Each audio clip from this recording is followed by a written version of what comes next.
What's good, everybody? It's your boy Dominic, aka Dominic Cyber Genius, your favorite cybersecurity professional, and I'm coming back to you guys with another video. This video is going to be on the APT group known as APT28 or Fancy Bear, and how they're pushing out fake Windows updates to target Ukrainian governments. So let's get to it.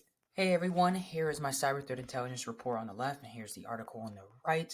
So as you may know, different Russian hackers are using fake Windows update emails to target Ukrainian organizations. It wasn't really specified what organizations they were targeting, like specific government organizations, but most likely it's probably something to do with military, health, or any other government organization that can give away sensitive information. The specific hacking group is known as APT28 or Fancy Bear. They're the actual hacking group that's sending out these deceptive emails to the different Ukrainian government employees. So what they're doing is that they're impersonating different workers. So they're impersonating system admins and creating fake email addresses using those real employee names. So if you ever looked at your employee email, it may just be your first name, last name at such and such company, or first name dot last name, or first initial dot last name.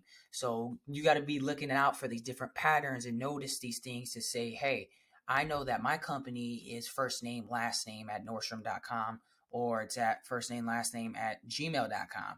But if I see an email that's first initial, last initial at gmail.com, then maybe that's not what it is. So you just got to be on the lookout for those little tiny errors and tiny little things that, you may miss. They did say that these emails claim to contain Windows update instructions, but instead they actually trick people into running a malicious PowerShell command. Everybody knows PowerShells with Windows. It's kind of an elevated, privileged command. I don't even want to say command center. What is it? The command. It's basically kind of an updated. Now I don't even want to say a server, but it is. I'm trying to think of the word. I'll get back to it. But I know that it's kind of like the command interpreter, so kind of the shell or whatever you would kind of the terminal. That's what it is, the terminal. It's basically an elevated Windows terminal that has elevated privileges that allows you to kind of access everything within the Windows system. So you could think if someone was able to get PowerShell and get admin rights, they can basically run anything and have control over the computer. And when executed, the command downloads a script that pretends to be a Windows update. So their main thing is to try to trick people into thinking that it's an actual Windows update, but in reality, it's running an actual PowerShell command that's malicious. So you can kind of see, here's the pictures on my right, here's the left. You see the command prompt, see the keyboard, different things like that, kind of what it's actually doing.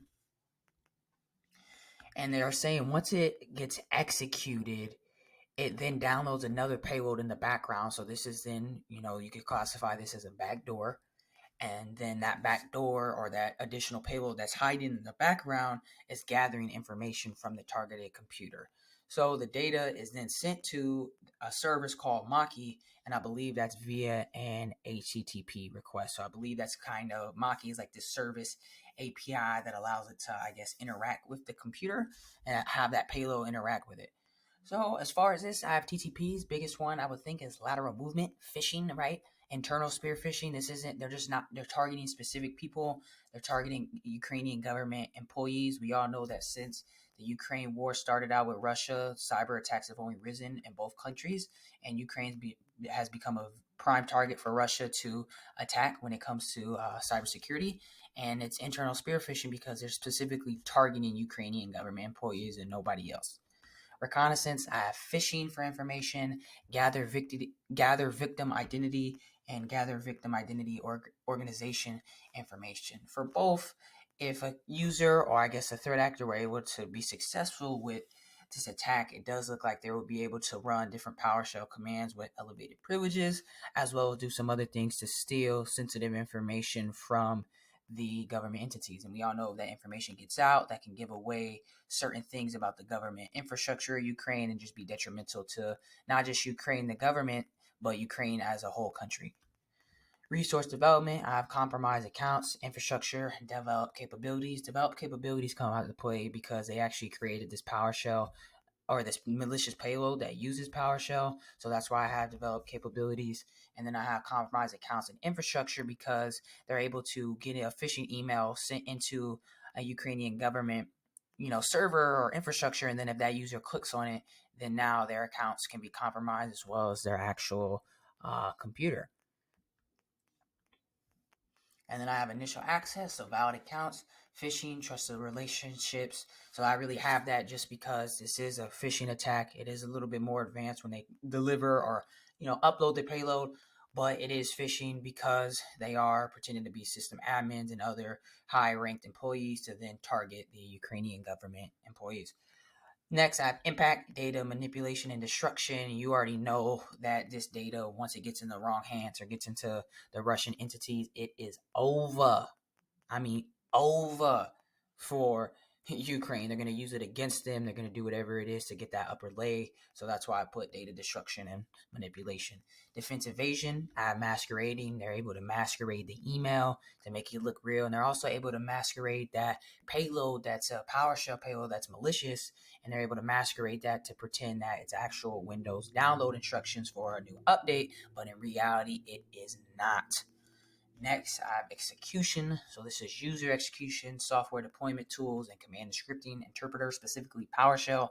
As I said earlier, they did use a PowerShell kind of interpreter that allows them to run commands within that and do malicious things. Software deployment tools, again, they deployed their own, PowerShell and additional payloads along with the user clicking on that email. And then user execution, I feel like this can go with any phishing attack, right? Because no matter what, this is a virus, or if it's anything but a virus or but a worm, right? So if you want, I want to put it like this: all of it is malware. Unless it's a worm, then it doesn't refer to this, but it all will need, especially a virus, it's going to need some type of user execution. So a user has to actually click on something for it to go through, or for the actual malware to deploy and execute. So this is why I put user execution, because if the Ukrainian government employees never clicked on it, then this virus can't happen, or this malware can't spread throughout the organization's infrastructure. So that's why I put user execution. And then I put collection. So I put data from local system, data staged in the email collection, and then command and control. I put communication through removable media, and then exfiltration over C2 channel. They somehow have to get the data exfiltrated out to make it not seem like it was something that actually happened. So that's why I put over the C2 channel. And then lastly, the affected assets and organizational impact. Ukrainian government bodies are the main target for this attack. So if this is successful, the hackers could then gain access to the sensitive information. This then allows them to disrupt any services and even damage the reputation of targeted organizations. And this could lead to a fallout between Ukraine and, the infrastructure, and make them more of a target for years to come, or however long this war actually lasts between them and Russia. And then lastly, I have mitigation and response. So to reduce the risks of this attack and prevent future incidents, Ukraine, I believe they're a computer emergency response team. So there's CERT UA. That's kind of the abbreviation for it. Has suggest limiting the use of PowerShell when it comes to putting it on critical computers within government agencies or other high-ranked companies or sectors. Also, they need to monitor network traffic for connections to the Maki Service API. And they're also saying it's essential to educate employees about phishing emails, making sure that they're able to verify email attachments, not just click on anything they see, and also implement pretty strong email filtering solutions that actually help filter out the real emails from the bad emails. And lastly, they said keeping a good antivirus updated and keeping one that's actually strong is very helpful, and just regularly applying system updates to make sure that you're patching and minimizing the vulnerabilities that attackers may exploit. And that's it for my cyber threat intelligence report. I hope you guys liked it. Hope you guys enjoy. We're coming back. Took a little break just to clear my mind and get right. And I'm back, baby. So let's get it. Let's go. And you already know what it is. I'm out. Peace.